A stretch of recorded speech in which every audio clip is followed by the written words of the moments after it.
नमस्कार, आप देख रहे हैं इंडिया वॉइस और मैं हूं आपके साथ पुष्पेंद्र चौधरी। छत्तीसगढ़ कौशल्या भूमि में आपका स्वागत है। बुलेटिन की शुरुआत करेंगे खबर कुनकुरी से है, जहां मुख्यमंत्री विष्णुदेव साय ने कुनकुरी विधानसभा क्षेत्र में बीजेपी के बूथ लेवल एक्टिविस्ट्स की बैठक में शिरकत की। इस बैठक में मुख्यमंत्री ने मतदाता सूची के पुनरीक्षण कार्य की तैयारियों की समीक्षा की और कार्यकर्ताओं को आवश्यक दिशा निर्देश दिए।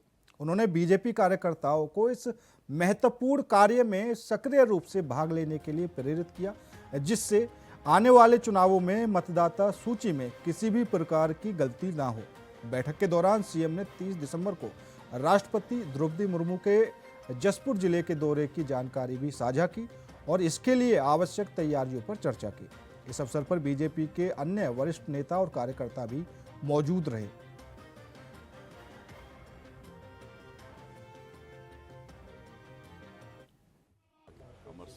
जी उनका भी पहला आगमन हुआ। अब उनके ऊपर में जिम्मेदारी है पूरे जसपुर जिला के संगठन का, और अभी मतदाता सूची वगैरह का पुनरीक्षण का काम चल रहा है।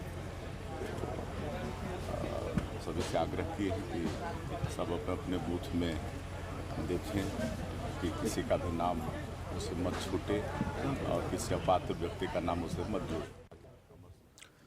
खबर बलौदाबाजार से है, जहां जिला कांग्रेस कमेटी और कांग्रेस कार्यकर्ताओं ने नेशनल हेराल्ड मामले में सुप्रीम कोर्ट की टिप्पणी को लेकर बीजेपी कार्यालय का घेराव कर उग्र प्रदर्शन किया है। कांग्रेस पदाधिकारियों ने कहा कि बीजेपी 2013 से राहुल गांधी, सोनिया गांधी और उनके परिवार को बदनाम करने की कोशिश कर रही है। सुप्रीम कोर्ट ने निचली अदालत की टिप्पणी के आधार पर कहा है कि इस मामले में ना तो एफआईआर है और ना ही कोई केस बनता है। कांग्रेसियों ने आरोप लगाया कि बीजेपी लगातार ईडी और इनकम टैक्स जैसे केंद्रीय एजेंसियों का दुरुपयोग कर रही है। इस मामले में कांग्रेस ने राज्यपाल को ज्ञापन सौंपा।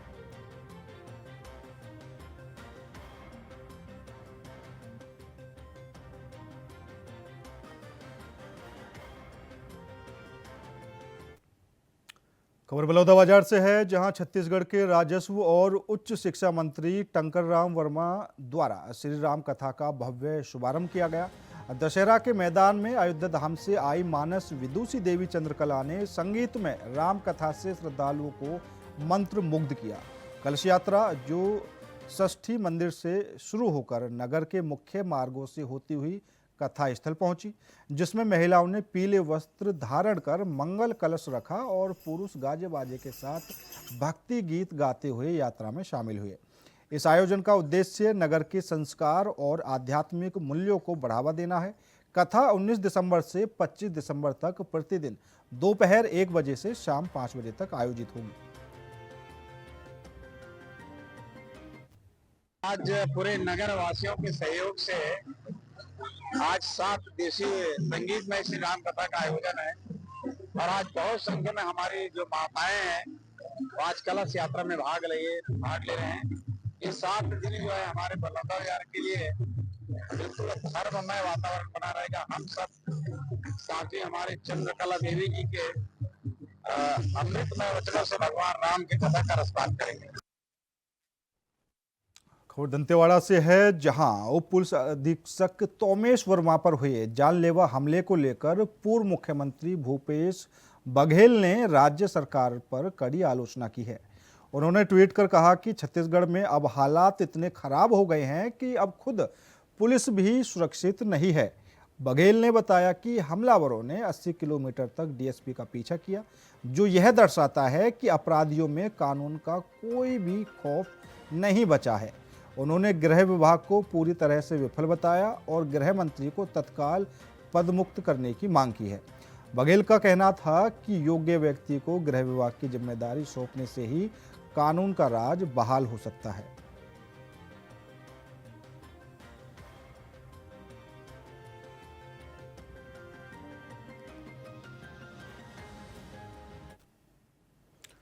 खबर भिलाई से है, जहां एबीवीपी का छत्तीसगढ़ प्रांत का 58वां अधिवेशन कला मंदिर में शुरू हो गया है। 3 दिवसीय इस अधिवेशन का शुभारंभ बीजेपी के उप मुख्यमंत्री अरुण साव, स्थानीय विधायक ऋषिकेश सेन ने संयुक्त रूप से किया। डिप्टी सीएम अरुण साव ने एबीवीपी की विचारधारा, संगठन यात्रा, छात्र हितों से जुड़े आंदोलनों और सामाजिक गतिविधियों पर आधारित एक भव्य प्रदर्शनी का उद्घाटन किया। प्रदर्शनी में विद्यार्थियों और आमजन के लिए आकर्षण का केंद्र बनी। अधिवेशन में प्रदेश भर से 500 से अधिक कार्यकर्ता भाग ले रहे हैं। इसमें संगठन की वर्तमान गतिविधियों की समीक्षा, आगामी कार्य योजना, शैक्षिक और छात्र हित के मुद्दों पर चर्चा की जाएगी। साथ ही कार्यकर्ताओं के लिए वैचारिक सत्र, प्रशिक्षण और संवाद कार्यक्रम भी आयोजित किए जाएंगे। डिप्टी सीएम ने कहा कि एबीवीपी छात्र जीवन को दिशा प्रदान करने में महत्वपूर्ण भूमिका निभा रहा है। भारतीय विद्यार्थी परिषद का 58वां प्रांतीय अधिवेशन भिलाई में हो रहा है। उद्घाटन सत्र में मुझे आमंत्रित किया था। मैं भी विद्यार्थी परिषद का पुराना कार्यकर्ता रहा हूं। वर्तमान के कार्यकर्ताओं से मिलकर विद्यार्थी परिषद के प्रांतीय अधिवेशन में शामिल होकर बहुत आनंद की अनुभूति हुई है। एक राष्ट्रवादी छात्र संगठन, एक अनोखी कार्य पद्धति और देशभक्ति और राष्ट्र सेवा की भावना जागृत करने वाली छात्र संगठन न केवल छात्र हित बल्कि राष्ट्र हित में लगातार काम कर रही है। इन 76 वर्षों के सफर में विद्यार्थी परिषद ने न केवल छात्र जगत के मुद्दों को वरन देश के ज्वलंत मुद्दों को लेकर प्रखरता से आवाज उठाने वाली संगठन है। अधिवेशन की मैं सभी कार्यकर्ताओं को बधाई और शुभकामनाएं। खबर बलौदाबाजार से है, जहां जिले के ग्राम सर्रा में एक वृद्ध महिला के गले से सोने की चेन झपटी मारकर भागने वाले आरोपियों को पुलिस ने महाराष्ट्र के धुले गांव से गिरफ्तार किया है। 15 नवंबर को महिला घर के सामने खड़ी थी, तभी दो युवक मोटरसाइकिल पर आए और महिला के गले से चेन झपटकर भाग गए। महिला के चिल्लाने पर ग्रामीणों ने उनका पीछा किया और आरोपी मोटरसाइकिल छोड़कर भाग गए। पुलिस ने मोटरसाइकिल के महाराष्ट्र पासिंग नंबर से आरोपी रमेश पाटिल को धुले गांव से पकड़ा है। दूसरा आरोपी फरार है, जिसकी तलाश फिलहाल जारी है। आरोपी ने अपना अपराध स्वीकार किया है और उसे न्यायिक हिरासत में भेज दिया गया है। आरोपी के कब्जे से लूटी हुई सोने की चेन बरामद कर ली गई है।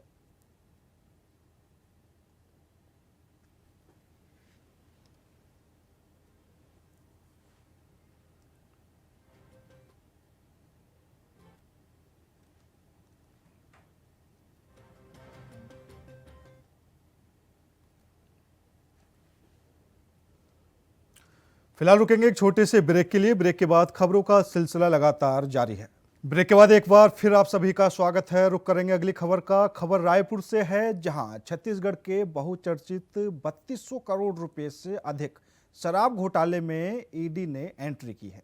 ईडी ने सौम्या चौरसिया को पीएमएलए कोर्ट में पेश किया, जहां उसे 14 दिन की न्यायिक रिमांड पर भेजा गया है।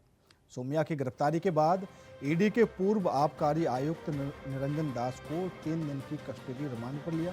ईडी की जांच में सौम्या के खिलाफ कई अहम सबूत मिले, जिनमें 115 करोड़ की पीओसी और अन्य डिजिटल रिकॉर्ड शामिल है। निरंजन दास पहले से ही ईओडब्ल्यू की एफआईआर में जेल में बंद है और अब ईडी की जांच में यह मामला और बढ़ सकता है।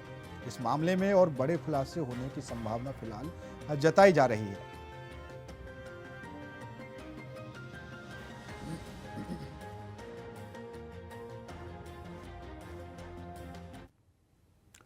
राज्य सरकार ने नवा रायपुर को तहसील का दर्जा दे दिया है, जिसके तहत 6 राजस्व निरीक्षक मंडल और 20 पटवारी हलकों को शामिल किया गया है। नवा रायपुर तहसील में 39 गांवों को शामिल किया गया है और इसकी सीमा को राजस्व विभाग ने निर्धारित कर दिया है। अब नया रायपुर तहसील में रायपुर, मंदिर हसौद, गोबरा, नवापारा और अभनपुर तहसीलों के कुछ हिस्से मिलाकर नई तहसील बनाई जाएगी। यह कदम राजस्व प्रशासन को अधिक प्रभावी और सुगम बनाने के उद्देश्य से उठाया गया है।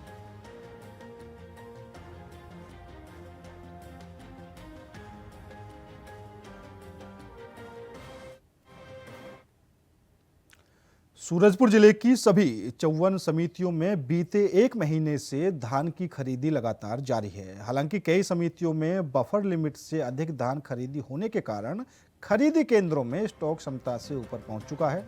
स्टॉक अधिक होने के कारण अगली खरीदी के लिए पर्याप्त जगह बनाना चुनौतीपूर्ण हो गया है।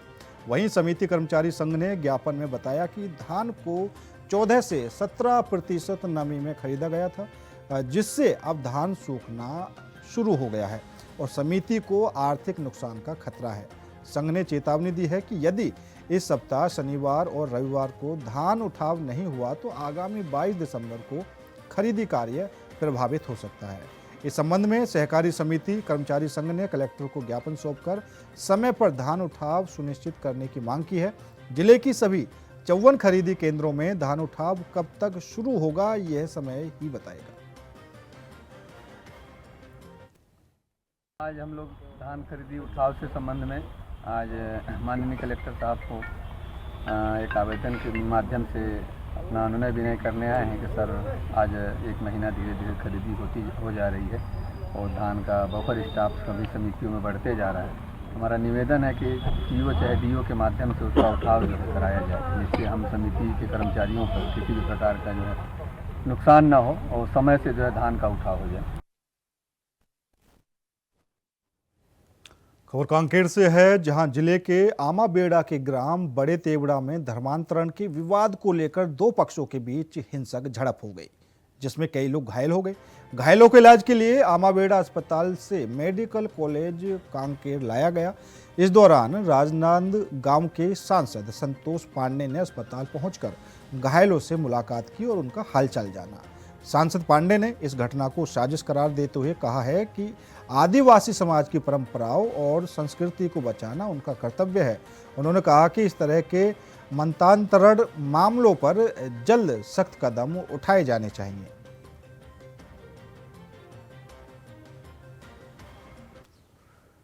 रायपुर में नशे के कारोबार के खिलाफ पुलिस को बड़ी सफलता हाथ लगी है। पुलिस ने 22 साल के युवक को गिरफ्तार किया है, जिसके पास से 8,38,000 रुपये की कोकीन बरामद की है। यह कार्रवाई देर रात गंज थाना पुलिस ने अटल एक्सप्रेसवे के पास की।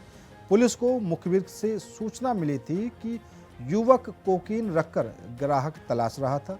युवक के पास से कोकीन बरामद करने के बाद पुलिस ने एनडीपीसी एक्ट के तहत मामला दर्ज किया।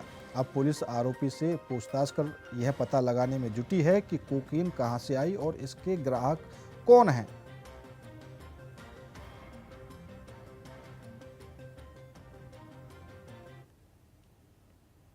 खबर बेमेतरा से है, जहां जिले में सहकारिता क्षेत्र से जुड़ा बड़ा कार्यक्रम 21 दिसंबर को आयोजित किया जाएगा। इस दिन ठाकुर प्यारेलाल जी की 134वीं जयंती के अवसर पर सहकारी भवन का भव्य लोकार्पण होगा। कार्यक्रम में प्रदेश के कई मंत्री और नेता शामिल होंगे। आयोजन को लेकर सहकारी संगठनों में खासा उत्साह है।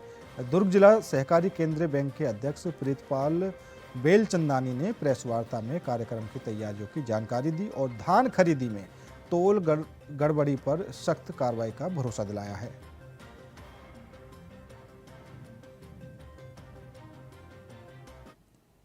ठाकुर प्यारेलाल सिंह जो सहकारिता पुरुष राज्य सरकार के गजट में है, उनके जन्मतिथि दिवस पर